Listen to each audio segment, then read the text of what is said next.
Milhões de paulistas ficaram sem energia depois do temporal que atingiu o estado. A notificação foi enviada por meio da Senacom, que é subordinada ao Ministério da Justiça, e o anúncio foi feito pelo secretário nacional do consumidor, o Adidamos, com quem a gente fala agora. O Sakamoto participa. Secretário, bem-vindo. Boa tarde. A gente ouviu agora há pouco o funcionário, o diretor aqui da Enel, que falou que possíveis reembolsos vão ser avaliados caso a caso. Como é que a Secretaria tem acompanhado isso? Como é que tem visto a posição da concessionária? Mais uma vez, boa tarde. Boa tarde, Diego. Boa tarde, Leonardo Sakamoto. Boa tarde a todos os que estão nos assistindo nesse momento. Olha, essa é uma situação que eu particularmente, não só eu, né?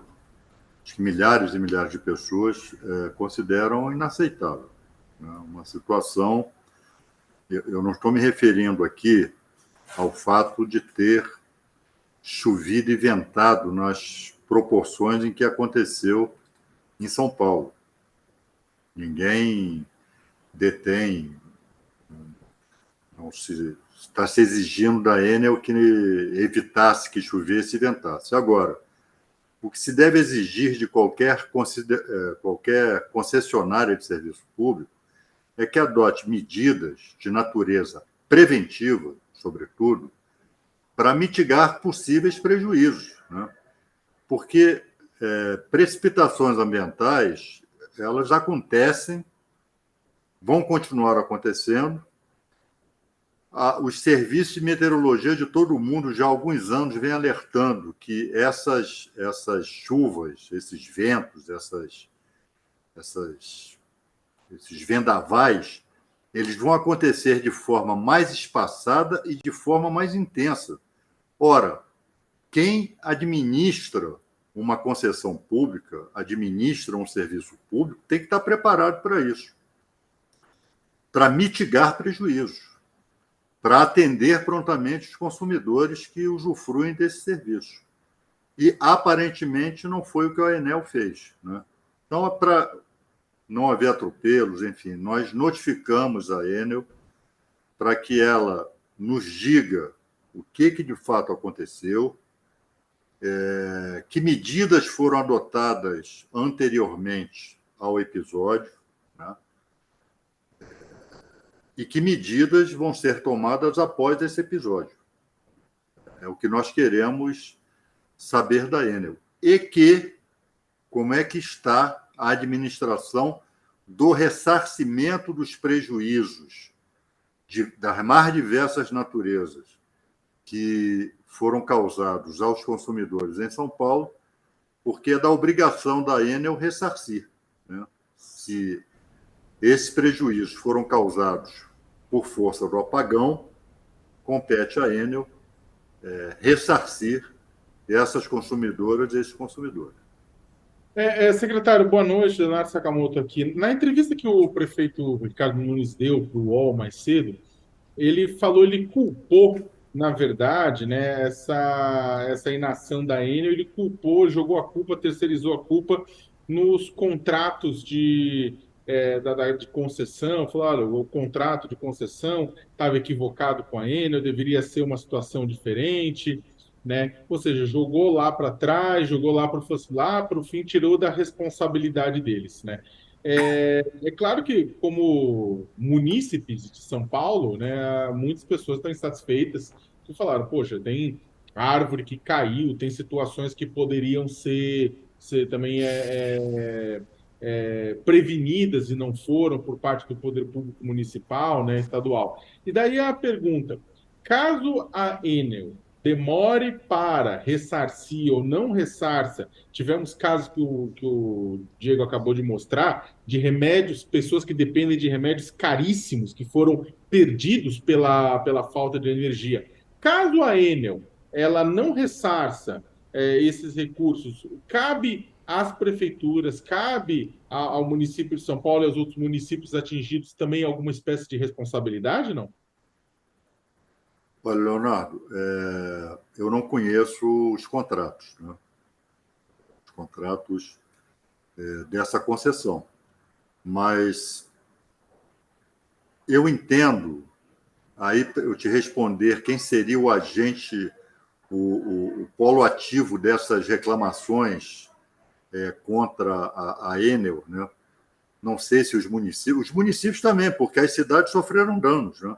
Há danos, não só as pessoas sofreram danos, as pessoas sofreram danos e as cidades sofreram danos, né? Houve danos materiais, né?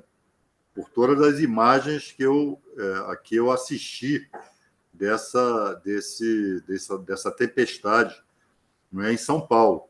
Então, acho que sim, eu acho que os municípios teriam legitimidade ativa para cobrar, naquilo que for responsabilidade da Enel, né,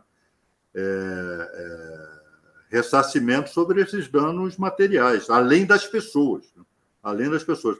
Olha, Leonardo, em dado objetivo, afora essa questão de contratos, né, de concessão, essa privatização selvagem, esse processo de privatização selvagem que ocorre no Brasil de tempos em tempos, né, de conjunturas em conjunturas. Está aí o resultado. Está aí o resultado. Né?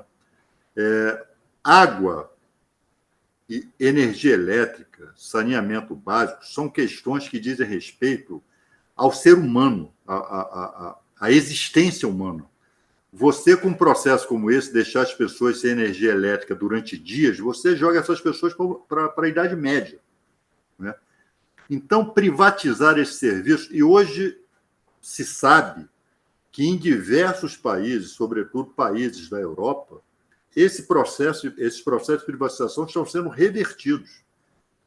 Os estados estão reestatizando serviços de energia elétrica, serviços de água, porque isso não pode ficar a critério da lucratividade dessas empresas que tomam conta desses serviços e acabam pensando mais nos seus ganhos do que no bem-estar das pessoas. Né?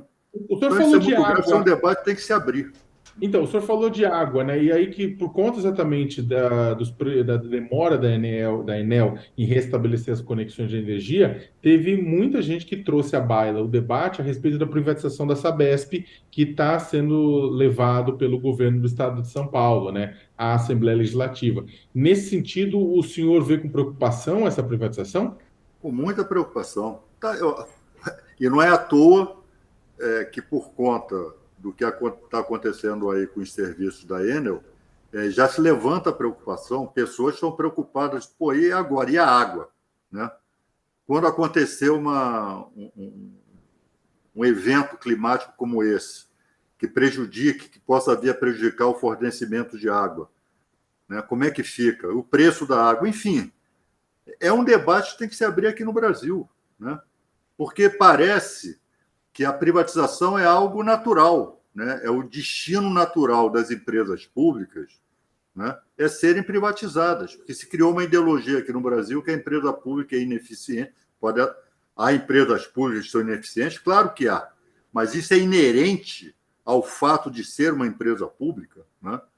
Então, esse debate tem que se abrir aqui. Isso é muito preocupante, sim. Quem está preocupado com isso está preocupado com justa razão.